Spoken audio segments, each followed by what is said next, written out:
Carol laughed good-naturedly. "Rid your mind of that, my friend.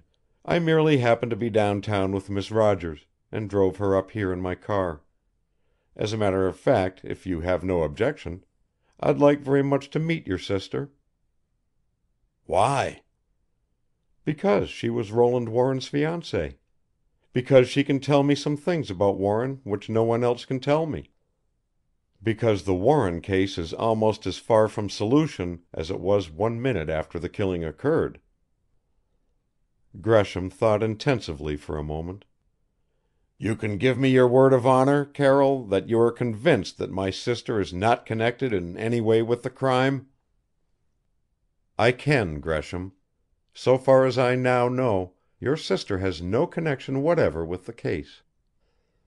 But she must necessarily be in possession of certain personal details regarding Warren, which I'd like to find out." Gresham started back toward the house. "You may talk to her," he decided briefly, "if she is willing. But I prefer to be present during the interview." Carol bowed. "As you will, Gresham."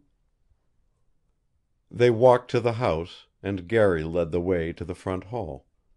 Evelyn, considerably piqued at being ignored, took advantage of his disappearance in search of his sister to open up a broadside of inconsequential chatter before which her previous efforts paled into insignificance. And it was in the midst of her verbal barrage that Gresham appeared at the far end of the hall with his sister. Carol was pleasantly surprised.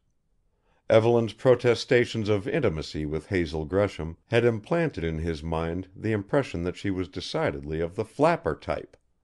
He was glad to find that she was not. She was not a beautiful girl.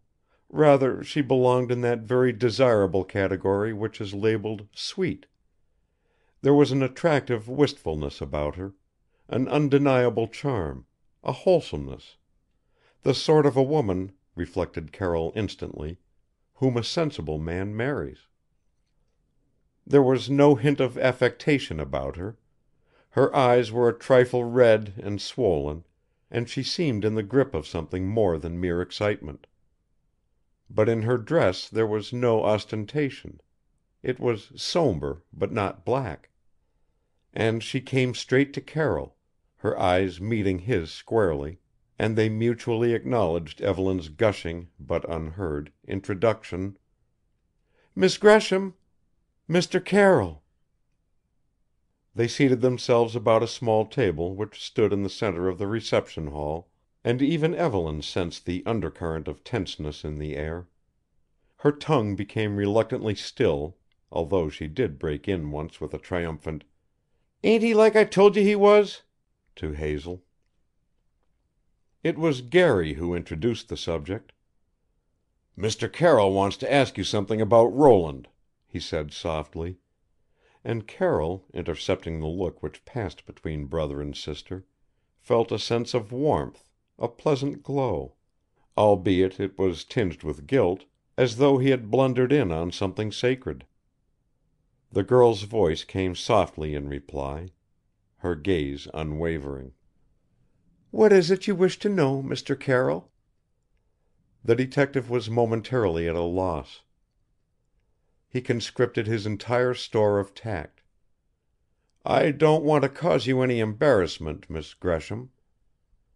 "This is no time for equivocation, Mr. Carroll. You may ask me whatever you wish." "Thank you," he answered gratefully. "You have, of course, heard that there is a woman connected with Mr. Warren's death, the woman in the taxicab?" Her face grew pallid, but she nodded. "Yes, of course." He watched her closely. "Have you the slightest idea, the vaguest suspicion of that woman's identity?" "No," she answered, and he knew that she had spoken the truth. "You have thought of it, of her, a good deal?" "Naturally." "Mind you, I'm not asking if you know. I'm merely asking if you have a suspicion." "I have not the faintest." "You were quite satisfied pardon the intense personal trend of my questions, Miss Gresham, that during this engagement to you, Mr. Warren was well, that he was carrying on no affair with another woman?" "I say, Carroll," it was Garry Gresham who interrupted, and his voice was harsh. But his sister halted him with a little affectionate gesture. "Mr. Carroll is right, Garry. He must know these things." She turned again to Carroll. "No, Mr. Carroll, I knew of no such affair, nor did I suspect one. When I became engaged to Mr. Warren, I placed my trust in him as a gentleman. I still believe in him." "Yet we know that there was a woman in that cab." "No? We know that the taxi driver says there was." "That's true." Hazel Gresham leaned forward, her manner that of a suppliant. "Mr. Carroll, why don't you abandon this horrible investigation? Why aren't you content to let matters rest where they are?" "I couldn't do that, Miss Gresham." "Why not?" "Mr. Warren's murderer is still at large, and as a matter of duty—" "Duty to whom? I am content to let the matter rest where it is. All of your investigation isn't going to restore Roland to life. You can only cause more misery, more suffering, more heartbreak." "It is a duty to the state, Miss Gresham. And, frankly, I cannot understand your attitude." "She has had enough," broke in Garry Gresham. "She's been through hell since that night." "I'm afraid, though—" "Mr. Carroll, you can call it off, if you will." Hazel Gresham rose and paced the room. "The case is in your hands. You can gain nothing by finding the person who committed the deed. Let's drop it.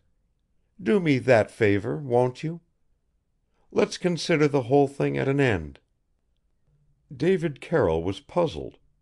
But he was honest. "I'm afraid I cannot, Miss Gresham. I must at least try to solve it." She paused before him, figure tense. "Then let me say, Mr. Carroll, that I hope you fail." Chapter 15. Recording by Roger Moline.